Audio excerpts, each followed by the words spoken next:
प्रणाम, मैं हूं हिमांशु द्विवेदी और स्वागत है आपका हमारी खास पेशकश चर्चा में। चर्चा के तहत आज हम एक संजीदा विषय पर वस्तुतः विमर्श करेंगे। एक ऐसा विषय जिसे वर्तमान समय में चर्चा के केंद्र में होना चाहिए। एक ऐसा विषय जिस पर देश के संदर्भ में मंथन की सख्त जरूरत है। एक ऐसा विषय जिसके संदर्भ में हम निजी तौर पर मानते हैं कि इस पर विमर्श आने वाली पीढ़ियों के संस्मरण के लिए होना बेहद जरूरी है। और वह विषय है सम्मान के संदर्भ में। हमारा विषय है भारत रत्न, सम्मान या समाधान। देश 15 अगस्त 1947 को आजाद हुआ। देश की जो विभूतियां थी उनके संदर्भ में देश की सरकार ने विचार किया कि उन विभूतियों को सम्मानित करने के संदर्भ में कुछ व्यवस्थाएं होनी चाहिए। उसके तहत अलग अलग पुरस्कार निर्धारित किए गए, सम्मान निर्धारित किए गए, अलग अलग क्षेत्रों के संदर्भ में निर्धारित किए गए। और इसी क्रम में पद्म विभूषण, पद्म भूषण, पद्मश्री जैसे सम्मान दिए गए। पर इन्हीं के साथ साथ एक सम्मान जिसे सर्वोच्च सम्मान माना जाता है वो है भारत रत्न। 1954 में अस्तित्व में आया। उस समय पंडित जवाहरलाल नेहरू के नेतृत्व में सरकार थी। सम्माननीय डॉक्टर राजेंद्र प्रसाद राष्ट्रपति के रूप में थे। बताया जाता है कि डॉक्टर राजेंद्र प्रसाद ने ही इस सम्मान के संदर्भ में पहल की थी। डॉक्टर राजेंद्र प्रसाद की पहल पर जब इस सम्मान के स्वरूप को अंतिम स्वरूप दिया गया तो यह तय किया गया कि सरकार विविध क्षेत्रों में उल्लेखनीय योगदान देने के संदर्भ में विभूतियों को सम्मानित करेगी। पर यह सम्मान किसी भी हालत में एक साल में 3 से अधिक व्यक्तियों को नहीं दिया जाएगा। जब पहली बार इस सम्मान को दिया गया तो 3 शख्सियत को दिया गया और 3 अलग अलग क्षेत्र से जुड़े हुए लोग थे। इनमें से थे हमारे देश के पहले भारतीय गवर्नर जनरल चक्रवर्ती राजगोपालाचारी, जो राजनीति के क्षेत्र से आते थे। दूसरा जो नाम था वो था सर्वपल्ली डॉक्टर राधाकृष्णन जी का, जो शिक्षाविद थे। तीसरा नाम था वेंकट रमन जी का, जो वैज्ञानिक थे। तो 3 अलग अलग क्षेत्र के लोगों को यह सम्मान दिया गया। भारत रत्न को बहुत सम्मान की दृष्टि से देखा जाता था। जिस समय पर यह सम्मान घोषित किया गया उस समय पर इसे मरणोपरांत देने की कोई व्यवस्था थी नहीं। पर 1966 में जब लाल बहादुर शास्त्री देश के प्रधानमंत्री रहते हुए असमय काल कल्पित हुए, उस समय सरकार ने संशोधन किया और मरणोपरांत भी इस सम्मान को देने की व्यवस्था डाली गई। एक और दौर आया जब इस देश में जनता पार्टी की सरकार आई। मोरारजी देसाई देश के प्रधानमंत्री बने। उन्होंने इन सम्मानों पर रोक लगा दी। तकरीबन 3 साल तक इस सम्मान पर रोक रही।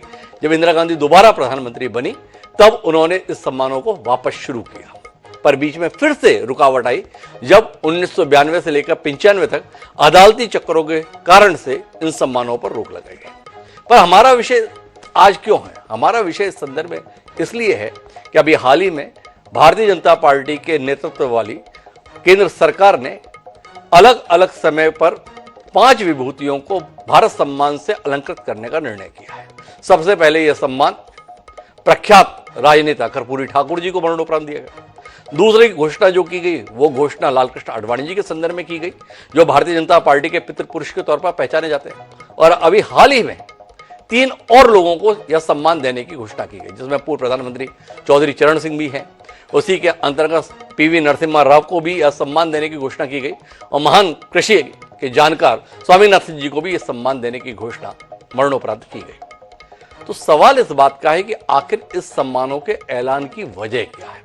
ये सम्मान वाकई इस देश के संदर्भ में योगदान को लेकर दिए जा रहे हैं या इसके माध्यम से कुछ और समाधान करने की कोशिश की जा रही है? कुछ राजनीतिक दलों का आरोप है कि ये सारे सम्मान अब राजनीतिक उद्देश्यों की प्राप्ति की दृष्टि से दिए जाने लगे हैं। क्या वस्तुतः इसमें सच्चाई है? ये हमारी चर्चा के केंद्र में है। हमारे साथ इस गंभीर विषय पर विमर्श करने के लिए 4 खास मेहमान जुड़ रहे हैं। उनसे आपका परिचय कराएं और देश की भावी पीढ़ियों के लिए महत्वपूर्ण इस विषय पर कुछ गंभीर विमर्श करें। उससे पहले समय है आज के विचार सूत्र का। हमारा आज का विचार सूत्र यह कहता है कि राजनीति में होना एक फुटबॉल टीम में कोच होने जैसा है। आप इतने बुद्धिमान हो कि खेल को समझ सकें और इतने मूर्ख कि ये सोच पाए कि खेल महत्वपूर्ण है। तो ये जो बात कही गई है ये बात बड़ी महत्वपूर्ण है। तो वर्तमान में जो कुछ भी चल रहा है इसके संदर्भ में भी हमें अपने दृष्टिकोण को स्पष्ट करने की जरूरत है। इस बात को अपने ध्यान में रखते हैं, उसके साथ अपनी चर्चा को आगे बढ़ाते हैं। हमारे साथ इस चर्चा का हिस्सा बनने के लिए 4 खास मेहमान हैं। हमारे साथ निजामुद्दीन राइन जी हैं, प्रवक्ता हैं कांग्रेस पार्टी के। विक्रम सैनी जी हमारे साथ हैं, भारतीय जनता पार्टी के वरिष्ठ नेता हैं। रघु ठाकुर जी हैं, प्रख्यात समाजवादी चिंतक हैं। और साथ ही इस विषय पर तटस्थ राय देने के लिए राजकुमार सिंह जी वरिष्ठ पत्रकार, वह भी हमारे साथ हैं। आप चारों का स्वागत है। चर्चा की शुरुआत हम रघु ठाकुर जी से करेंगे। पर रघु ठाकुर जी से चर्चा की शुरुआत करें उससे पहले 3 बयानों पर दृष्टि डालेंगे। मैं विपक्ष में रहा हूं, कुछ ही देर इस सदन में मैं इस तरफ बैठा, लेकिन मैंने देखा है कि 10 साल में जो आज सरकार है, इनकी कार्यशैली में भी चौधरी चरण सिंह के विचारों की झलक है। जब आदरणीय प्रधानमंत्री जी ग्रामीण क्षेत्र में शौच की दुर्व्यवस्थाओं पर प्रकाश डालते हैं, जब महिला सशक्तिकरण को अपना प्लेटफॉर्म भारत सरकार बनाती है और गांव-गांव में जागृति पैदा करती है, तो मुझे उसमें चौधरी चरण सिंह जी की बोली याद आती है। सभापति जी, हम लोग नेताओं को समझ नहीं पाएंगे अगर हम इसी तरह बटे रहेंगे। कुछ लोग उनके अंदर भ्रम है, कुछ लोग ये भी कहते हैं, मानते हैं कि चौधरी चरण सिंह जी जाटों के नेता थे या सिर्फ किसानों की वकालत करते थे। ऐसा नहीं, वो भारत रत्न अपने वोट को बांधने के लिए दिया जा रहा है, ये सम्मान में नहीं दिया जा रहा है। सम्मान तो है खैर उस बात को, क्योंकि भारत रत्न है, लेकिन अपने वोट को बांधने के लिए। देश के 40 बरस, तकरीबन 40 इयर्स, 4 दशक उस विवाद में गए हैं। हमने अपनी ऊर्जा उस विवाद में खोई है जिसके जनक थे आडवाणी जी, मंदिर मस्जिद विवाद। बहरहाल अब तो मुझे लगता है कि क्या ही कहें, एक पैराडाइम शिफ्ट हुआ। फिर डॉक्टर राम मनोहर लोहिया, उनसे बड़ा समाज में संदेश देने वाला तो हुआ नहीं समतामूलक समाज के लिए। उन पर क्यों नहीं नजर जा रही है प्रधानमंत्री जी की? शुभकामनाएं आडवाणी जी को, और क्या कह सकते हैं। बस यही है कि भारतीय जनता पार्टी को और प्रधानमंत्री को भी बड़े देर सवेर आडवाणी जी याद आए, जो पिछले 8-9 साल में वो उनकी पार्टी के बड़े नेता रहे हैं। और एक तरीके से आज भारतीय जनता पार्टी जिस स्थिति में है, उसमें मुख्यतः तो जो उसका आधारशिला रखी थी वो आडवाणी जी ने रखी थी।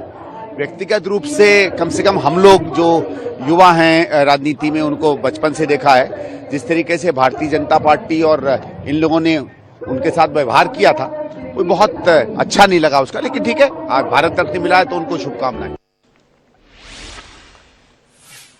तो चर्चा की शुरुआत रघु ठाकुर जी आपसे करना चाहता हूं और आपसे जानना चाहता हूं, यह वस्तुतः सम्मान हो रहा है या कुछ और समाधान खोजा जा रहा है?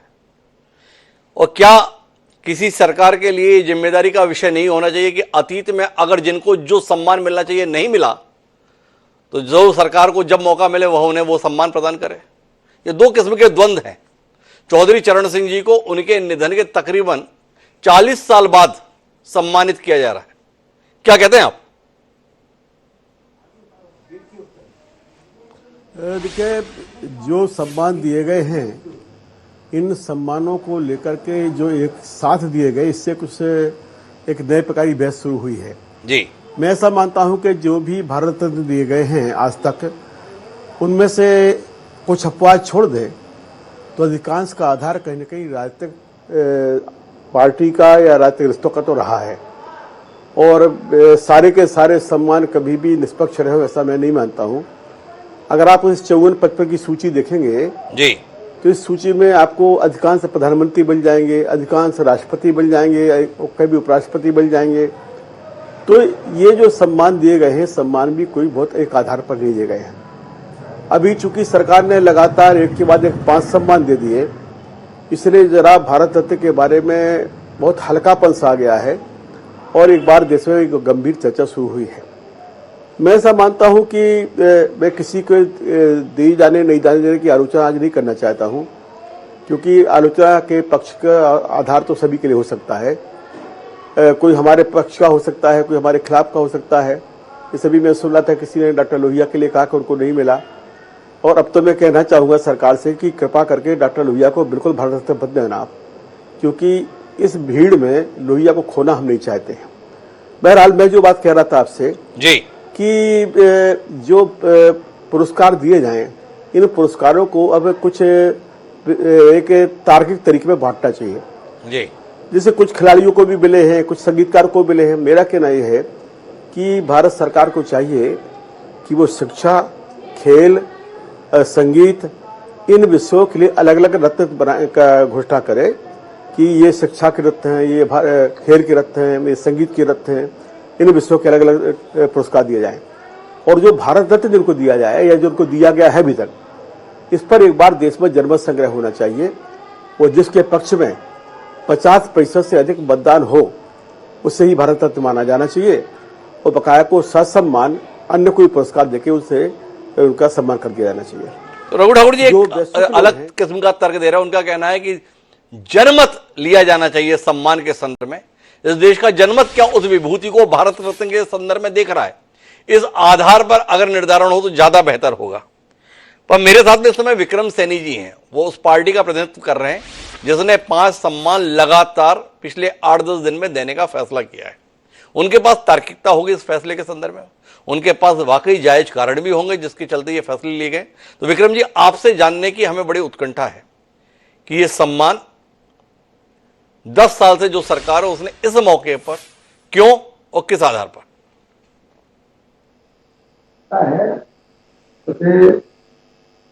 शोभी सिंह जी हमारे रहे हैं, माननीय प्रधानमंत्री जी जी ये किसानों के मसीहा रहे हैं, जी किसानों के लिए काम किया है। ये केवल जाट नेता नहीं है, किसानों के नेता भी रहे हैं और किसानों के लिए काम किया है। जी तो उनको भारत रत्न देना बहुत बढ़िया रहा और इसका संदेश बहुत अच्छा जा रहा है किसानों पर भी, पूरे देश पर भी। इसमें कोई ऐसा संदेह नहीं करना चाहिए और तर्क वितर्क भी नहीं करने चाहिए। लाल कृष्ण आडवाणी जी ने भी राम मंदिर का आंदोलन किया और एक बहुत बड़ा वर्ग है, देश का नाम भी है भारत में, ये समझ लीजिए कि अगर राम का नाम नहीं है तो कुछ भी नहीं। अपनी विक्रम जी, पार्टी मैं की- थोड़ा इस चर्चा को जो है ना विस्तार देना चाहता हूं। चौधरी चरण सिंह जी का इस देश की सियासत में क्या योगदान है, ये कोई बहस का विषय नहीं है। बहुत बड़े नेता थे, इस देश के किसानों के लिए उनका क्या संघर्ष है इसको लेकर भी कोई बहस का विषय नहीं है। सभी मानते हैं कि वो किसानों के बहुत बड़े हितैषी थे। सवाल इस बात को लेकर है कि भारतीय जनता पार्टी के नेतृत्व में सरकार 2014 में अस्तित्व में आई और आज है 2024। चरण सिंह जी का निधन भी जो है 1984-85 में हो गया। 40 साल हो चुके चौधरी चरण सिंह जी को इस देश से विदा हुए, इस नश्वर संसार से विदा लिए हुए। तो आपसे सवाल इस बात का है कि 2024 में क्यों आपको लग रहा है कि चरण सिंह जी इस लायक है कि उन्हें भारत रत्न मिलना चाहिए? पीवी नरसिम्हा राव को भी इस दुनिया से गए हुए लंबा अरसा हो गया और आपकी सरकार को अस्तित्व में आए हुए 10 साल हो गए। अब आपको क्यों लग रहा है कि नरसिम्हा राव को भारत रत्न मिलना चाहिए? कर्पूरी ठाकुर जी के संदर्भ में भी यह बात कही जा सकती है, पर फिर भी यह लगा कि उनका जन्म शती है इसलिए आप सम्मान दे रहे हैं, तो एक तार्किकता दिखाई देती है। आडवाणी जी तो हमारे बीच में ही है, राम मंदिर आंदोलन अपने अंजाम पे पहुंचा तो उसके संदर्भ में दिखाई देता है। स्वामीनाथन जी जो जाने माने कृषि शास्त्री थे वो अभी अभी दुनिया से विदा हुए, उनके संदर्भ में समझ में आता है। लेकिन चौधरी चरण सिंह और पीवी नरसिम्हा राव के संदर्भ में ये सवाल है, क्यों? इसके संदर्भ में तर्क दीजिए ना, अभी क्यों? ये तो बहुत पहले हो जाना चाहिए था। कांग्रेस पार्टी की गलती रही है, इंदिरा जी को ही ये सम्मान दे देना चाहिए था। जब इंदिरा गांधी जी ने या कांग्रेस पार्टी ने उनको प्रधानमंत्री बनाया और ये समझ लिया प्रधानमंत्री बना दिया लेकिन संसद में जाने नहीं दिया। जी ये अपमान किया कांग्रेस पार्टी ने जी। और भारतीय जनता पार्टी की सरकार ने, नरेंद्र मोदी जी ने उनको सम्मान देकर पूरे किसान समाज का सम्मान किया है। अच्छा, तो ये अपमान तो वैसे अटल बिहारी वाजपेयी जी ने भी किया, क्योंकि बीच में अटल बिहारी वाजपेयी जी भी प्रधानमंत्री थे। चरण सिंह जी को भारत रत्न तो तब भी ना मिला। तो जितने कटघरे में कांग्रेस उतने ही कटघरे में भाजपा। तैयार है विक्रम जी आप? मिली जुली सरकार थी, ऐसा विचार किया होगा, लेकिन जो और दूसरे लोग थे उन्होंने नहीं दिया। तो बाकी जो लोग थे वो चौधरी चरण सिंह जी के संदर्भ में तैयार नहीं थे। चलिए और आगे बढ़ जाते हैं।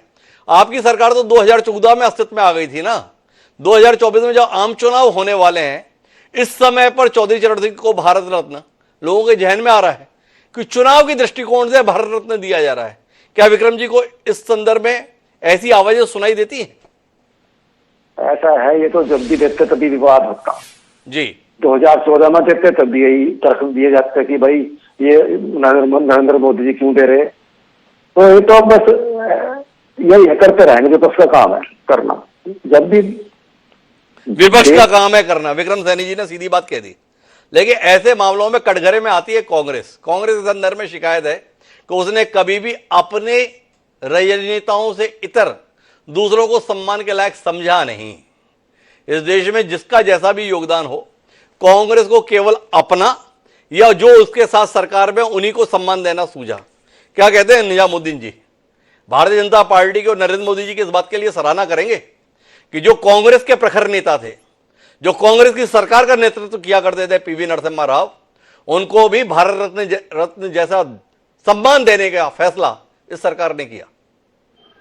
देखिए, ये सारे फैसले जो अभी इन्होंने किए हैं, 5 लोगों को भारत रत्न दिया है जी, जिससे किसी को इनकार नहीं है कि वो बड़ी शख्सियतें थी जी, लेकिन ये सब राजनीति से मोटिवेटेड है। 100% सिर्फ पॉलिटिकल 2024 में नरेंद्र मोदी जी को लग रहा है कि हम देश में चुनाव हार रहे हैं, जी। तो उन्होंने इलेक्शन के गणित के हिसाब से नरसिम्हा राव जी को 3 राज्यों से जोड़कर वहां की लोकसभा की सीटों को जोड़कर देखकर उनको दिया। उत्तर प्रदेश में चूंकि अब उनको लगने लगा है कि जयंत अगर हमारे साथ आएगा तो बीजेपी की कुछ सीटें जो पिछली बार रह गई थी या इस बार बढ़ेंगी, उससे वो जोड़कर देख रहे हैं। कर्पूरी ठाकुर जी का उन्होंने दिया, उनका सम्मान, लेकिन वो भी ओबीसी का एक बड़ा मुद्दा था, उस पर बड़ी चर्चाएं हुई देश में, आपने देखा। अडवाणी जी के विषय में तो आपको मालूम ही है, मेरा ख्याल ज्यादातर लोगों को मरणोपरांत ही तकरीबन मिला है, जिंदा उनको मिला। तो मुझे ये लगता है कि 2024 से पहले कहीं नरेंद्र मोदी जी अपने लिए स्वयं भी भारत रत्न ले लेंगे अपने मरने और चुनाव हारने से पहले। तो ये एक तरह की जो जाल बिछा रहे हैं लोगों को फंसाने का, और ये लोगों को उन चीजों से हटाने का एक बड़ा कार्य है जो इस देश में लोगों को दिख रहा है कि अब कोई विषय नहीं है, मंदिर का विषय लाकर लोगों का ध्यान हटा दीजिए, इस तरह के विषय ले आइए जहां लोग बहस करें। जिन चीजों को बीच में आपको माफी के साथ रोकना चाहता हूं, हारने तक तो ठीक है, पर आपने मोदी जी के लिए जो दूसरा शब्द इस्तेमाल किया है, मुझे लगता है कि आपको उस पर खेद व्यक्त कर लेना चाहिए। ये मेरी आपको विनम्र सलाह है। देश के प्रधानमंत्री के संदर्भ में ही ऐसी भाषा नहीं होनी चाहिए। किसी भी व्यक्ति के प्रति इस प्रकार के शब्दों का इस्तेमाल, निजामुद्दीन जी, मुझे नहीं लगता है कि आप जैसे विद्वान प्रवक्ता को शोभा देता है। अगर आपको लगता हो कि मेरा यह शब्द आवेश में निकल गया तो बेहतर है कि आप उसे वापस ले लें। प्रधानमंत्री जी के किसी भी तरह का प्रधानमंत्री के बारे में हमारा कोई अपशब्द नहीं रहता, और ना ही मैं कभी प्रधानमंत्री जैसे गरिमामयी पोस्ट के विरुद्ध बात करता हूँ। प्रधानमंत्री एक इस देश का सबसे गरिमामयी पोस्ट है, लेकिन जिस तरह के हालात आज बन रहे हैं, जिस तरह की भाषा प्रधानमंत्री लोकसभा में बोलते हैं, जिस तरह का झूठ प्रधानमंत्री इस देश की संसद में बोलते हैं, अलग अलग सभाओं में बोलते हैं, उससे गरिमा को ठेस पहुंचता है। उसमें मैं कोई गलत भाषा का इस्तेमाल नहीं कर रहा हूं, मैं कोई अपशब्द नहीं कहता हूं, मैं भारत के प्रधानमंत्री की गरिमा को कहीं से भी ठेस पहुंचाने की बात नहीं करता। और बहुत सारे ऐसे उदाहरण आप देख सकते हैं कि पूरा संसद ताली बजाकर उनका एक तरफ स्वागत करता है और एक तरफ वो झूठ बोल रहे होते हैं। तो इसमें मैंने कोई भाषा का या इस तरह का कोई शब्द प्रयोग नहीं किया है। लेकिन ये जो घटना आज की है, जिस पर ये हो रहा है, आज हमने मार्केट में कार्टून देखा, तमाम सोशल मीडिया पर आज एक कार्टून चल रहा है कि एक ठेले पर जो है भारत रत्न के 10-15 अवार्ड रखे हैं, प्रधानमंत्री जी ठेला ढकेल के ले जा रहे हैं और लोगों से ये कह रहे हैं कि भाई ये आप परचेज कर लीजिए या हम दे रहे हैं, आप ले लीजिए। तो जिस अवार्ड की गरिमा देश में इतनी बड़ी रही है कि पंडित जवाहरलाल नेहरू के लिए उनका नाम प्रपोज था, उनको दे रहे थे, लेकिन उन्होंने कहा कि मैं इस कमेटी का सदस्य होने के नाते मैं ये अवार्ड स्वीकार नहीं करूंगा। और उसके बाद आप देखिए कि जिन लोगों को इस देश में मिला है, कभी किसी के ऊपर शायद ही एकाध केसेस में इधर उधर कोई बात आई हो, तो कम से कम अवार्ड वगैरह जैसी चीजों को जो मुझे थोड़ा तथ्यों के संदर्भ में आपको स्पष्टता की जरूरत है। पंडित जवाहरलाल नेहरू जी को जब यह सम्मान दिया गया, उन्होंने इस सम्मान को स्वीकार किया। वो तारीख 1955 की थी साल, और जो आप उल्लेख कर रहे हैं वो इस देश के प्रथम शिक्षा मंत्री मौलाना अब्दुल कलाम आजाद का उल्लेख कर रहे हैं, जो उस चयन समिति के सदस्य थे। तो उन्होंने इस सम्मान को स्वीकार करने से इनकार कर दिया था। बाद में भारत सरकार ने 1992 में, जब पीवी नरसिम्हा राव इस देश के प्रधानमंत्री थे, उन्हें यह सम्मान दिया था। केवल आपके लिए तथ्य की जानकारी के लिए, संदर्भ सही रहना चाहिए। लेकिन मैं राजकुमार सिंह जी आपके पास आना चाहता हूं। राजनीतिक आक्षेपों से परे एक विचार हमारे बीच में रघु ठाकुर जी ने दिया, आपसे थोड़ा इसमें विस्तार चाहते हैं। भारत रत्न मतलब भारत का रत्न, उस भारत रत्न के संदर्भ में वर्तमान में जो परिवेश बन रहा है, उस पर आपकी दृष्टि क्या कहती है बतौर वरिष्ठ पत्रकार? हिमांशु जी, भारत रत्न देश का सर्वोच्च नागरिक सम्मान है और उसको लेकर अगर इस तरह के विवाद खड़े हों या सवालिया निशान लगाए जाएं तो मुझे लगता है बहुत दुखद है, पर यह अकारण नहीं है। अगर सवाल खड़े हो रहे हैं, विवाद खड़े हो रहे हैं तो उसकी कुछ वजह है। ये बात आपने ठीक कही कि कांग्रेस भारत रत्न हो या बाकी बड़े पुरस्कार हो, उनको देते समय अपनी राजनीतिक सोच के संकीर्ण दायरे से बाहर नहीं निकल पाई या दूसरी राजनीतिक धाराओं से जुड़े लोगों को उसने सम्मान नहीं दिया।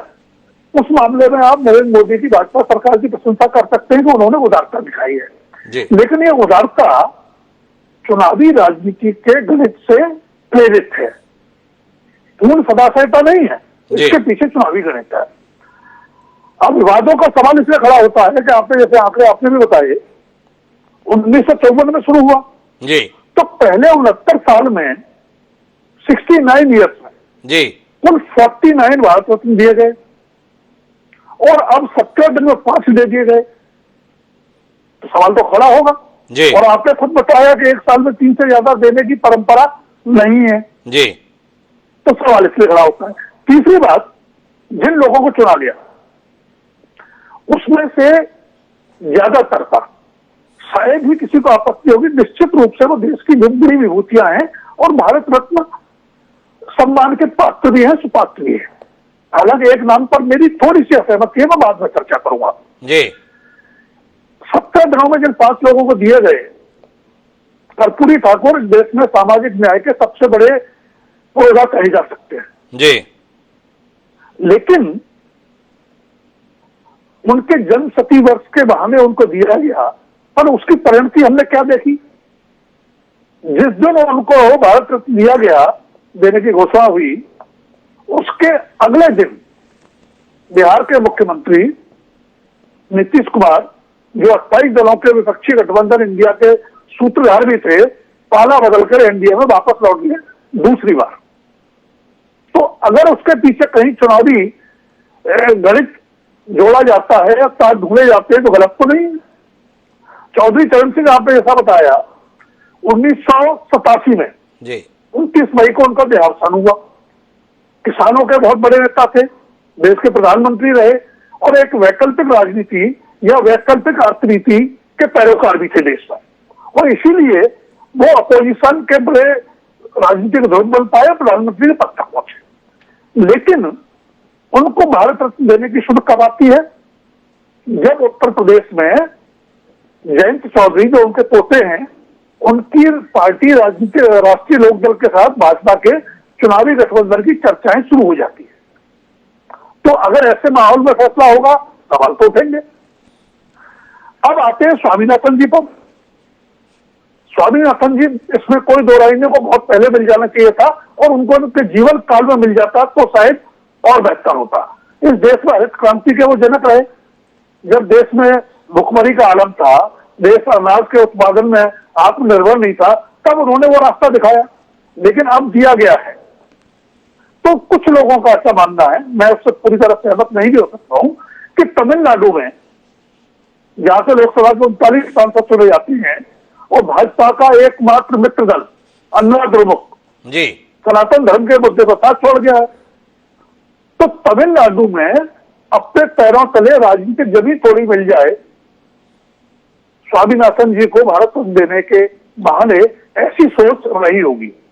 पीवी नरसिंह राव, मैं जिस नाम की बात कर रहा था, मेरी थोड़ी असहमति भी हो सकती है, उनकी विद्वता में कोई संदेह नहीं। इस देश में आर्थिक सुधारों के सूत्रधार और जनक वो रहे, उनके प्रधानमंत्री काल में शुरू हुए, लेकिन शायद देश के एकमात्र प्रधानमंत्री भी रहे जिन पर प्रत्यक्ष रूप से भ्रष्टाचार के आरोप लगे।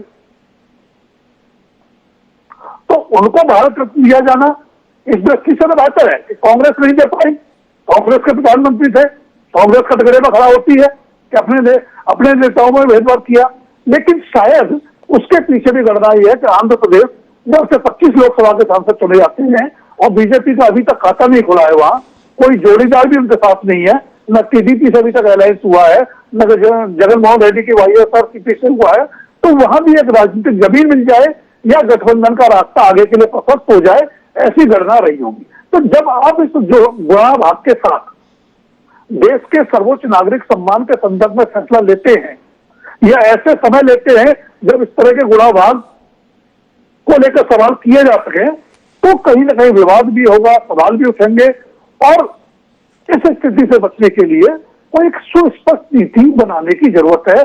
जैसा रघु ठाकुर जी कह रहे थे, वो भी एक विकल्प हो सकता है। वो एक विकल्प हो सकता है, लेकिन मेरा एक सवाल है, क्या देश में कानून नहीं हो जाना चाहिए राजकुमार जी कि जो इस देश का प्रधानमंत्री होगा उसे अपने आप भारत रत्न मिल जाएगा? आप सूची देखिए, जो देश का प्रधानमंत्री पंडित जवाहरलाल नेहरू भारत रत्न, इंदिरा गांधी भारत रत्न, लाल बहादुर शास्त्री भारत रत्न, अब चरण सिंह भारत रत्न, मोरारजी देसाई भारत रत्न, पीवी नरसिम्हा राव भारत रत्न, अटल बिहारी वाजपेयी भारत रत्न, तो अब निजामुद्दीन जी शिकायत कर रहे हैं हो सकता है नरेंद्र मोदी जी को भी भारत रत्न हो जाए।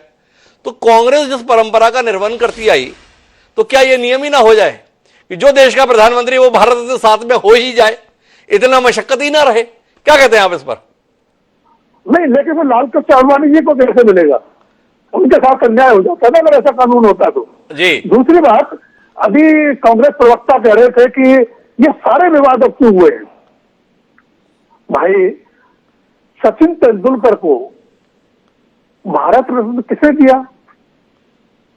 कांग्रेस के कार्यकाल में मिला ना, जी, शासनकाल में मिला, और उस समय मिला जो राज्यसभा के सदस्यों का उन्होंने किया उसमें कांग्रेस की तरफ से।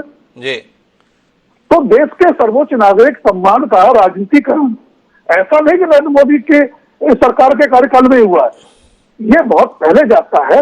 सचिन तेंदुलकर क्रिकेट के बहुत शानदार खिलाड़ी हैं, बतौर क्रिकेट प्रशंसक मैं उनका प्रशंसक भी हो सकता हूं, लेकिन एक खिलाड़ी को भारत रत्न आप दे रहे हैं, उससे पहले राज्यसभा में भेज रहे हैं, तब भी लोगों को समझ आया था कि आपकी योजना कहीं न कहीं महाराष्ट्र में अपने चुनावी गणित को ठीक करने की है और सचिन तेंदुलकर के जरिए युवाओं को साधने की है। आप सम्मान दे रहे हैं या इसके माध्यम से राजनीतिक समाधान खोज रहे हैं? अनुभव यह बता रहा है कि कहीं ना कहीं इन सम्मानों के माध्यम से राजनीतिक समाधान खोजने की कोशिश की जा रही है। मैं वापस रघु ठाकुर जी आपके पास आना चाहता हूं। कम से कम पहले यह प्रावधान था जब इस भारत रत्न की अवधारणा देश में आई थी कि जीवित लोगों को ही भारत रत्न दिया जाता था। अब लाल बहादुर शास्त्री जी के अवसान के समय, जैसे हमने बताया, संशोधन कर दिया सरकार ने, मरणोपरांत देने की व्यवस्था कर दी। अब मरणोपरांत की जो व्यवस्था हो गई है उसमें यह स्पष्ट नहीं है कि मरणोपरांत कब तक, तो जिसको जैसी सुविधा हो जाए तब तक। अब पंडित मदन मोहन मालवीय 1946 में शांत हो गए, पर उनको सम्मान कब मिला? जब 2014 में भारतीय जनता पार्टी के नेतृत्व में सरकार अस्तित्व में आ गई। तो आपसे जानना यह चाहता हूं कि अगर पंडित मदन मोहन मालवीय को यह सम्मान मिला, पर इतनी लंबी सूची है, महात्मा गांधी का नाम भारत रत्न में दिखाई नहीं देता, वो भगत सिंह भी मुझे इस सूची में दिखाई नहीं दे रहे, दिखाई मुझे सुखदेव और राजगुरु भी नहीं रहे, वो बाल गंगाधर तिलक भी क्या भारत रत्न के पात्र नहीं है? ऐसा सवाल जहन में आ जाता है। रघु ठाकुर जी जैसा चिंतक हमारे साथ में थोड़ा दृष्टि देना हमारे, कि इस भारत रत्न के संदर्भ में क्या सोच रहे हैं आप? आपने बिल्कुल ठीक बात उठाई है। मैंने इसलिए पहले ही कहा था कि मैं किसी की आलोचना नहीं करना चाहता, क्योंकि मेरी ये समझ ये है कि अधिकांश अपवाद छोड़कर के अधिकांश जो भारत रत्न के सम्मान दिए गए हैं उनके पीछे राजनीतिक कारण है, राजनीतिक दल है, उनका पक्षपात है, उनका अपनापन है, ये कारण रहा है। जी। दूसरा कि राजनीतिक जरूरतों के आधार पर जब दिया जाता है तो ज्यादा विवाद का विषय बनता है। जैसे आपने मदन मोहन मालवीय का भी जिक्र किया, मैं मानता हूं कि मालवीय जी का बहुत बड़ा योगदान है, पर शिक्षा के क्षेत्र में क्या डॉक्टर हरि सिंह गौर का कम योगदान है? जी। डॉक्टर हरि सिंह गौर ने अपनी सारे जीवन की पूंजी लगा करके, अपने परिवार को 1 रुपया न दे करके सारी पूंजी लगा के उन्होंने एक विश्वविद्यालय की स्थापना की। जी। परंतु उनको शिक्षा के क्षेत्र में नहीं मिला। तेंदुलकर के लिए दिया गया, पर क्या मेजर ध्यानचंद से बड़ा योगदान तेंदुलकर का है? मेजर ध्यानचंद ने न केवल हॉकी में अजय रहे, जर्मनी में हिटलर के सामने जाके हिटलर ने जब कहा कि आप हमारे यहाँ जाइए, हमारी तरफ से खेलिए, तो जर्मनी में उनकी चुनौतियों को स्वीकार करके कहा कि नहीं, हम आपके यहाँ से नहीं खेले, मैं भारतीय हूँ, मैं भारत के लिए खेलूंगा। तो क्या उनके लिए नहीं मिलना चाहिए? तो जो सम्मान दिए जा रहे हैं ये उन क्षेत्रों के सम्मान में जो अन्य व्यक्ति हैं उनकी तुलना में कई बार कुछ कम बैठता है मामला, इसलिए भी एक शिकायत होती है या एक आपत्ति लोगों की आती है। दूसरी बात कि अभी जो 2 सम्मान हुए अब जैसे आज जयंत चौधरी का बयान आया है जी कि मैं किस मुल्क से इनकार करूं, इसका मतलब है कि जयंत चौधरी ये स्वीकार कर रहे हैं कि भाई कहीं न कहीं बीच में चर्चा हुई है। जी चौधरी चरण सिंह जी हमारे नेता रहे हैं, मैंने उनके साथ बहुत काम किया है, मैं उनका बहुत सम्मान करता हूं और मैं मानता हूं कि उनमें बहुत गुण थे, उनका विचार, उनका जीवन, उनका काम, उनकी ईमानदारी अद्भुत थी और वो इसके पात्र हैं। परंतु अगर उनको इस आधार पर दिया जाए कि राजनीतिक तालमेल या राजनीतिक लाभ के लिए, तो फिर इस उनका भी सम्मान कराना है और भारत रत्न का भी सम्मान कराना है। अगर चौधरी चरण सिंह के नाम को लेकर के, भारत रत्न को लेकर के कोई देश में शक जाता है कि ये राजनीतिक कारण से दिया गया, तो इसका मतलब है कि ये उनकी योग्यता के लिए कम आंका जा रहा है। तो जो गलती सरकार ने की है, कि चाहे पिछली सरकारें रही हो या आज की सरकार, केंद्र सरकारों ने गलती ये की है कि अपने राजनीतिक हित के लिए जब कदम उठाए हैं या समय को चुना है, तो उसका परिणाम निकला है कि उस सम्मान का भी सम्मान गिरा है और सम्मान दिए जाने वाले व्यक्ति का भी सम्मान गिरा है। इसलिए हमने कहा कि भाई अब एक ऐसी स्थिति आई कि कानून में सुधार करना चाहिए, अलग अलग क्षेत्रों में सम्मान देना चाहिए, शिक्षा का अलग दे, खेल का अलग दे, संगीत का अलग दे, इस प्रकार से अलग क्षेत्रों में दे। भारत रत्न के बारे में तो साफ साफ होना चाहिए कि देश का 50% जनता जनमत अगर तय करे कहाँ किसी को दिया जाए तो उसको दिया जाना चाहिए। जो वैश्विक लोग हैं उनके बारे में जरूर एक सवाल है, जैसे नेल्सन मंडेला को मिला है, सम्मान की बात है, आपके खान अब्दुल गफ्फार खान साहब को मिला है, सम्मान की बात है। तो इसमें भी हिंदुस्तान की सरकार की ओर से एक भारत की तरफ से एक वैश्विक रत्न का भी सम्मान शुरू कर सकता है और जो ऐसी वैश्विक विभूतियां रही हैं उनको दे सकता है। लेकिन रघु ठाकुर जी, आपका इसमें विरोध नहीं है, नाम है भारत रत्न, यानी भारत का रत्न। अब नेल्सन मंडेला भारत के रत्न, आपको नहीं लगता है कि ये अपने ही सम्मान के साथ खिलवाड़ है? भारत में जन्मे, भारत के लिए काम करने वाले, मानवता के लिए काम करने वाले लोगों के संदर्भ में तो इस शब्द के साथ प्रासंगिकता बैठती है। आपको सम्मान देना है कोई और सम्मान स्तर की, जब आप बोल रहे हैं खेल के क्षेत्र में कीजिए, आप संगीत के क्षेत्र में कीजिए, तो अंतर्राष्ट्रीय स्तर पर अगर किसी को सम्मानित करना है आपके लिए कोई भी सम्मान खोजिए। पर भारत रत्न के संदर्भ में क्या आपको नहीं लगता है कि कहीं ज्यादा संजीदगी की, कहीं ज्यादा गंभीरता की सरकार के स्तर पर विचार करने की जरूरत है?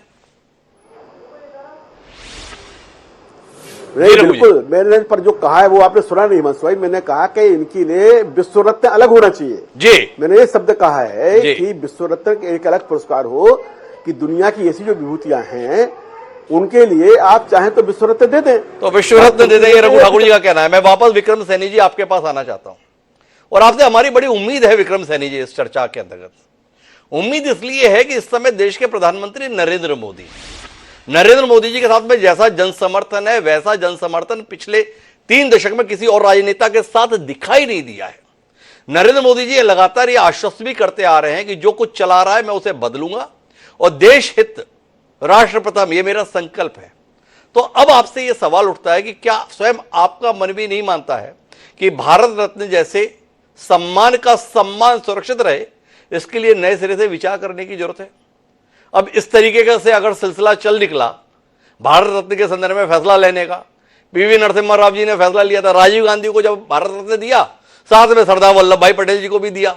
सरदार वल्लभ भाई पटेल जी को जब सम्मान दिया गया था, उनको शरीर छोड़े हुए तकरीबन 40 साल हो गए थे।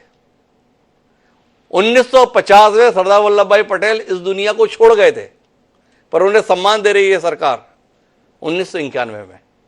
तो फिर कल तो लोग इस बात पर भी सवाल कर सकते हैं ना विक्रम जी कि भाई कैसा देश है, मर्यादा पुरुषोत्तम श्री राम को भारत रत्न नहीं मानते हैं। तो फिर होना चाहिए कि प्रभु श्री राम को भी हम भारत रत्न देंगे। वो कृष्ण जी तो हमारे आराध्य हैं, उनके संदर्भ में भी होना चाहिए। गौतम बुद्ध, भगवान महावीर के संदर्भ में भी भारत रत्न अगर वो नहीं होगा तो कौन रत्न होगा?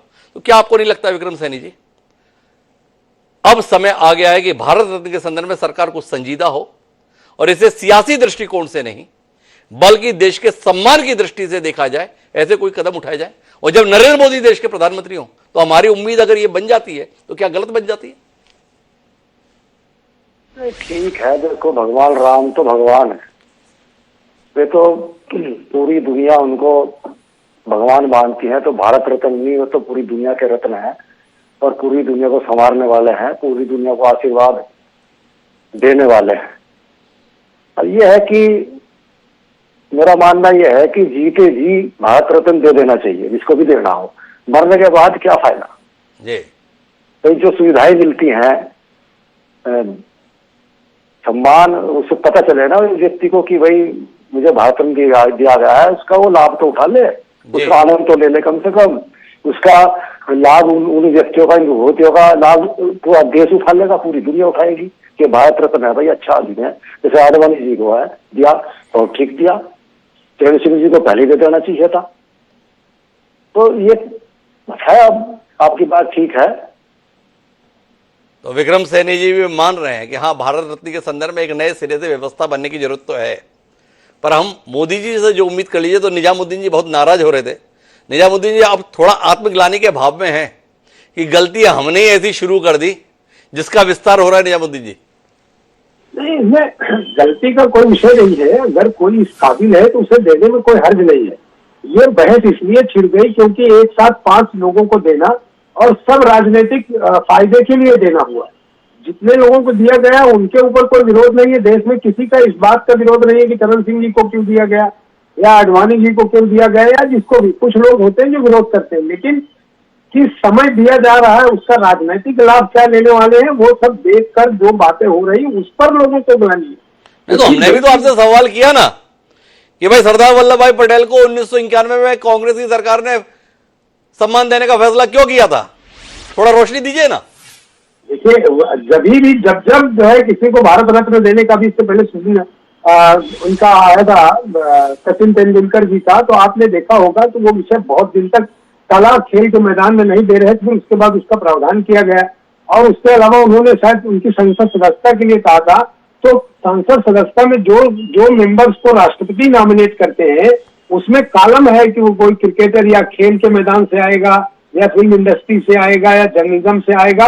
एक एक सदस्य को उसके लिए नॉमिनेट करते हैं। इसलिए सचिन तेंदुलकर पर ये कहना कि उनको सांसद भी बनाया और वो नहीं बना सकते थे, ऐसा बिल्कुल नहीं है। दूसरी चीज है कि जिन बड़े लोगों को मिला उनके व्यक्तिगत कोई भी आदमी इस देश में उनका विरोध नहीं कर रहा है। विरोध इस बात को लेकर कि इसका राजनीतिक लाभ लेने के लिए उन्होंने सारे नियम को ताक पर रख दिया। जब भारत के सरकार ने एक नियम बनाया है कि 3 जो है अवार्ड दिए जाएंगे, तो फिर 5 कैसे हो गए और अभी और भी दिए जाने के प्रस्ताव हो सकता है 1 आध दिन में और भी आ जाए। तो आप निजामुद्दीन जी इस संदर्भ में क्या कहेंगे? जब कांग्रेस की सरकार रही, कांग्रेस पार्टी ने अपनी विचारधारा से परे किसी व्यक्ति को इस सम्मान के लायक नहीं समझा जो राजनीति में सक्रिय था, पर वहीं भारतीय जनता पार्टी और नरेंद्र मोदी जी की इस बात के लिए सराहना करेंगे। आपकी पार्टी के बड़े नेता थे, नाम था उनका प्रणब मुखर्जी, उनको भारत रत्न देने का फैसला नरेंद्र मोदी जी ने किया और अभी पीवी नरसिम्हा राव, उनको भी सम्मान देने का फैसला नरेंद्र मोदी जी ने किया। क्या नहीं मानते निजामुद्दीन जी, जब आप लोगों को मौका मिला था ये उदारता दिखाने का मौका आप चूक गए, या आपके शब्दों में राजनीतिक लाभ उठाने का मौका आप चूक गए? दौरान अगर आपको याद हो, बहुत अच्छे से आपने देखा कि प्रणब दा और कांग्रेस के बीच झगड़ा लगाने का काम आरएसएस ने अपने हेडक्वार्टर से शुरू किया था। अब उस बहस में मैं नहीं जाता क्योंकि उसमें पूरा लंबा एक वक्त होगा, क्योंकि जिस तरह से मोदी जी ने अपनी चाल चली उनको लड़ाने के लिए, लेकिन आखिरी दिनों तक उसमें वो सक्सेस नहीं हुए। बाद में उनकी बेटी को बीजेपी में शामिल करा के ले गए। वो बिल्कुल सब राजनीतिक विषय है। मैं इस जो राष्ट्र का सचोट सम्मान है इसके लिए कोई राजनीतिकरण नहीं हो। अगर किसी ने गलती की है तो वो सुधार हो, लेकिन इस सम्मान को हमेशा बरकरार रखने के लिए देश के जो चाहने वाले लोग हैं उनको भी आगे आकर अगर कोई चीज गलत हो रहा है तो उसका विरोध करें। इसमें हम कोई राजनीतिक लाभ लेने की दृष्टि से किसको दिया नहीं दिया उस पर नहीं बहस करते, लेकिन अभी जो हुआ वो बिल्कुल राजनीति से प्रेरित है। क्योंकि सबको लगता है कि 3 दिनों में 5 दिनों में जिस तरह का अनाउंसमेंट हो रहा है और होंगे, तो वो तो ये इस तरह की चीजें कभी इस देश में नहीं देखा था। इस देश में कभी नहीं देखा था, ये कहना नहीं चाहता। मैं वापस आना चाहता हूँ राजकुमार जी आपके पास में। आपको नरेंद्र मोदी जी से उम्मीद नहीं है क्या राजकुमार जी? नरेंद्र मोदी जी ने कई ऐसी चीजें इस दौरान करने की चेष्टा की हैं जो देश मानता तो था कि ऐसा होना चाहिए, पर होता नहीं था। क्या आपको नहीं लगता है कि अब नरेंद्र मोदी जी सफलता के जिस शिखर पर हैं उस पर वह ऐसे साहसिक फैसले ले सकते हैं जिसमें आने वाली पीढ़ियां गर्व कर सकें? क्या सम्मान के संदर्भ में भी वक्त नहीं है? हिमांशु जी, ये बात आपके सही है कि जिस मुकाम पर है वो सफलता के, राजनीतिक सत्ता के, उसमें उस तरह के फैसले ले सकते हैं और कुछ लिए भी हैं। लेकिन उस सत्ता में बने रहने के लिए आपको चुनावी सफलता भी जरूरी है जी। और 2 महीने बाद चुनाव है। उस चुनाव में आपने 400 पार का नारा दे दिया है, जबकि आप अपना जो बेस्ट परफॉर्मेंस है 2019 का वो 303 था जी। और जिस तरह का घटनाक्रम हुआ था, हालांकि बिहार में परिदृश्य में दोबारा बदल गया, तो महाराष्ट्र में, बिहार में, कर्नाटक में जिस तरह का समीकरण बदला था उसमें शायद 303 भी मुश्किल हो जाते। तो नरेंद्र मोदी जी आगे जो करें, लेकिन फिलहाल यह कि उनको जो चुनावी रण है पहले वो जीतना है। तो ये सारी चुनावी विषाद जो बिछाई जा रही है, हमें यह भी समझना होगा कि नरेंद्र मोदी बहुत बड़ी बहुमत के सरकार के नेता हैं। 3 दशक बाद 2014 में किसी को स्पष्ट बहुमत मिला बीजेपी को, 2019 में और सीटें बढ़ गई, लेकिन 2024 जीतेंगे अभी तो तीसरे कार्यकाल में कुछ ऐसा काम और करेंगे जिनका वो वायदा कर चुके हैं या जिनकी हम और आप यहाँ बैठ के उम्मीद कर रहे हैं जी। तो चुनावी दबाव हर राजनेता पर, हर राजनीतिक सत्ता पर रहता है। वो दबाव कहीं न कहीं इन फैसलों में बहुत ज्यादा स्पष्ट तौर पर परिलक्षित हो रहा है, जो शायद मैं अपनी निजी राय कह रहा हूं कि जो नरेंद्र मोदी की छवि बनी पिछले 9 साल में, उनसे यह अपेक्षित शायद नहीं था जी, उनसे ये शायद अपेक्षित नहीं था। पर मैं आपसे ये जानना चाहूंगा कि क्या आप नहीं मानते कि राजनीतिक जरूरत और वक्त के साथ न्याय दोनों का सामंजस्य बिठाने की कोशिश कर रहे हैं? भाई एक बड़ा वर्ग है जो लंबे अरसे से ये महसूस करता था कि चौधरी चरण सिंह जी को भी भारत रत्न होना चाहिए, पर नहीं थे। कर्पूरी ठाकुर जी के संदर्भ में सभी मानते हैं कि सामाजिक न्याय के सबसे बड़े पुरोधा थे, उन्हें भारत रत्न मिलना चाहिए, पर नहीं मिला है। स्वामीनाथन जी के संदर्भ में आप खुद ही बोल रहे हैं कि हरित क्रांति के जनक थे, उन्हें पहले ही मिल जाना चाहिए था, नहीं मिला है। तो क्या आप नहीं मानते हैं कि टाइमिंग को अपनी सुविधा के साथ बिठाकर जो होना चाहिए था वो कर दिया जा रहा है? इसके संदर्भ में आप क्या कहेंगे? मैं आपकी बात से बिल्कुल सहमत हूं। इस मामले में नरेंद्र मोदी का कोई जवाब नहीं है कि किस समय कौन सा दांव, कौन सा फैसला लेना चाहिए जिस पर लोग ज्यादा संदेह न करें, सहमत भी हों और कहीं 1-2 क्षेत्रों से सवाल उठे तो उठते रहें। टाइमिंग के मामले में नरेंद्र मोदी सरकार का कोई जवाब इसलिए नहीं है कि अब 2014 से 19 देख लें जी, उस दौरान क्या काम किए गए, और 2019 में जब आप और स्पष्ट बहुमत से आ गए जी, तो आपने अपना एक पुराना एजेंडा था, जो कोर एजेंडा होता था आरएसएस का भी, जनसंघ का भी और बीजेपी का भी था, 370 हो, राम मंदिर हो, 3 तलाक हो और अब सीएए।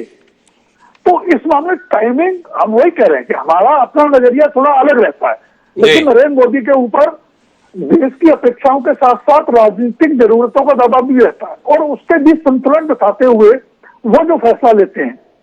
मैं थोड़ी अलग बात कह रहा हूं, शायद उन परिस्थितियों को ध्यान में रखते हुए कांग्रेस को या दूसरे विपक्षी दलों को यह सीखना होगा कि 2014 के बाद की जो राजनीतिक संस्कृति इस देश में बनी है उसमें राजनीतिक मुहावरे बदल गए हैं, राजनीतिक खेल के नियम बदल गए हैं, रणनीतियां बदल गई हैं। तो नरेंद्र मोदी से और भाजपा से कुछ सीखने की जरूरत है कि किस तरह से कौन से समय पर कई फैसला लेते हैं, कौन सा फैसला किस समय पर कैसे लिया जाता है, ये समझने की जरूरत है। तो मैं अब आखिरी टिप्पणी के लिए रघु ठाकुर जी आपके पास आता हूं। आपने एक सुझाव तो दिया कि जनमत लेकर भारत रत्न के संदर्भ में फैसला किया जाए। कोई और विचार आपके पास में है इस देश की सरकार के लिए, ताकि सम्मानों का सम्मान सुरक्षित रह जाए? क्योंकि समाधान तो निकल रहे हैं राजनीतिक, पर यह आशंका जहन में आ गई है कि इन समाधानों के चक्कर में कहीं सम्मान का अपमान ना हो जाए। क्या कहते हैं? ये सम्मान का अपमान शुरू हो गया है। और जो बात अभी हम सुन रहे थे, राजकुमार जी कह रहे थे, देखिए नरेंद्र मोदी जी समय के पारखी है, अलग बात है, परंतु क्या भारत रत्न के से सम्मान के लिए राजनीति का एजेंडा बनाया जाना चाहिए? और अगर उसको बनाना है तो फिर क्या उसको अपने घोषणा पत्र में नीति के तौर पर शामिल नहीं करना चाहिए? ये 2 सवाल हैं जो सवाल प्रधानमंत्री से पूछना होंगे। प्रधानमंत्री जी जब लड़ने के लिए बनारस जाते हैं तो उनको मालवीय जी की आवश्यकता महसूस होती है, तो मालवीय जी के लिए घोषणा हो जाती है, हरि सिंह और छूट जाते हैं। इसी प्रकार से तेंदुलकर की जरूरत पड़ती है कांग्रेस पार्टी के लिए, तो वो घोषित हो जाते हैं, मेजर ध्यानचंद छूट जाते हैं। तो मेरा कहना यह है कि भारत रत्न के लिए भारत रत्न दे दिया जाए, भारत रत्न के लिए दलीय रत्न या एक टुकड़ा हुआ ना बनाया जाए। और इसलिए हमने ये सुझाव दिया कि 4 हिस्सों में बांटा जाना चाहिए। एक तो वो है कि जो विषय के अलग अलग हैं उनके लिए दिया जाए। दूसरा, जो वैश्विक शक्तियां हैं, वैश्विक प्रतिभाएं हैं, उनको एक विश्व रत्न दिया जाए। और तीसरा, जिनको भारत रत्न दिया जाना है और जिनको दिया गया है, मेरे तो कहना कि आप सबके बारे में एक बार जनमत संग्रह हो जाए, ताकि जिस पर जनमत की मोहर लग जाए उस व्यक्ति के लिए सम्मान रहे, बकाये के लिए सम्मानित रखा जाए, परंतु भारत रत्न से अलग किया जाए। अगर ये नहीं करेंगे तो भारत रत्न का सम्मान गिरेगा, और भारत का सम्मान गिरेगा तो अंततः हम अपने देश का सम्मान दुनिया में गिराएंगे, दुनिया में हम हास्यास्पद बनेंगे। जो निजामुद्दीन जी भी कह रहे थे कि एक प्रकार का एक चुटकुला चला हुआ है सोशल मीडिया के ऊपर, ये गलत नहीं कह रहे थे, हमको बहुत लोगों ने कहा। तो इस प्रकार का पक्ष अगर भारत रत्न जैसे पुरस्कार के बारे में हो जाए तो फिर हमारे देश की आत्मा और विचार कहाँ रहा, देश का मूल्य क्या रहा।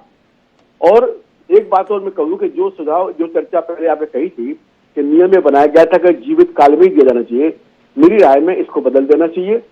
जीवित काल में तो बिल्कुल नहीं दिया जाना चाहिए, क्योंकि जीवित काल में दिया जाने से क्या हो सकता है, जो खतरा होता है, जो हमने देखा भी है और आपने भी इसको उदाहरण बताई है कि जो लोग पद पर हैं वो अपने आप को ले लेंगे। तो इसलिए जीवित काल में बिल्कुल नहीं जाए, बल्कि मैं तो कहता हूँ, जो डॉक्टर लुधिया ने सर्वस्व प्रतिभा के संबंध में कहा था कि किसी व्यक्ति की मृत्यु के उसके 40 या 50 साल के बाद उस पर जनमत संग्रह हो, अगर तब भी लोग माने कहा ये भारत के रत्न के लायक है तो उसे भारत रत्न दिया जाए, तो उसे भारत रत्न दिया जाए। तो अगर हम इस बातचीत के निष्कर्ष पर पहुंचे तो भारत रत्न किसको माना जाए? जिसे सरकार मान लेती है कि रत्न है उसे माना जाए, या जिसे इस देश की जनता मानती है कि रत्न है उसे माना जाए? रघु ठाकुर जी का विचार है कि भारत रत्न के संदर्भ में फैसला सरकार के स्तर पर नहीं, जनता के स्तर पर आना चाहिए। जनमत संग्रह के माध्यम से जनता की राय ली जाए और उसके आधार पर निर्धारित किया जाए कि यह भारत रत्न के योग्य है या नहीं है। दूसरी महत्वपूर्ण बात यह है कि भारत रत्न के संदर्भ में यह भी एक बार पुनः विचार हो कि ये जीवित रहते दिया जाना है या मरणोपरांत दिया जाना है, और मरणोपरांत भी दिया जाना है तो कितनी अवधि के अंदर विचार किया जाना है। जो लोग इस दुनिया को विदा किए हुए 25 साल, 50 साल, 100 साल हो गए, उनको भारत रत्न दिया जाता है, तो कहीं ना कहीं इन फैसलों को पे संदेह की बू आती है। लगता है ये सम्मान नहीं दिया जा रहा है, बल्कि कोई सियासी समाधान खोजा जा रहा है। अब इस देश के प्रधानमंत्री नरेंद्र मोदी हैं, इस देश में स्पष्ट जनादेश की सरकार है, तो ऐसे स्पष्ट जनादेश की सरकार से साहसिक फैसलों की उम्मीद देश की आवाम को रहती है, और खासतौर पर यह उम्मीद तब और बढ़ जाती है जब देश के प्रधानमंत्री ये भरोसा दिलाते हैं कि वह जो कुछ भी कर रहे हैं इस देश का गौरव दुनिया में बढ़ाने के लिए करते हैं। तो हम उम्मीद करते हैं सम्मान के संदर्भ में भी वो कोई ना कोई ऐसा साहसिक फैसला लेंगे जो आने वाली पीढ़ियों के बीच नजीर बनेगा। इस उम्मीद के साथ आप चारों मेहमानों का बहुत बहुत धन्यवाद हमारे साथ इस बौद्धिक विमर्श का हिस्सा बनने के लिए। समय है अब आज के शेर का। तो हमारा आज का शेर कहता है कि तुझको भी हक है सियासत में चले जाने का, तुझको भी हक है सियासत में चले जाने का, तू अगर रेत की दीवार बना सकता है। हनीफ दानिश इंदौरी ने जो यह बात कही थी, यह बात सियासी दुश्वारियों के संदर्भ में थी, पर सम्मान सियासी दुश्वारियों से परे होना चाहिए। सम्मान समाज में स्थान को व्यक्त करता है, इसे सियासत के समाधान का औजार नहीं बनना चाहिए। वर्तमान में 5 सम्मानों की घोषणा के साथ एक विमर्श का वातावरण बना है। इस विमर्श के वातावरण को किसी नतीजे पर पहुंचना चाहिए, और जो नतीजा आए उस पर सरकार को अमल करना चाहिए। इस उम्मीद के साथ में अब मुझे दीजिए इजाजत। कल फिर मिलेंगे नए विषय के साथ, तब तक के लिए सलाम।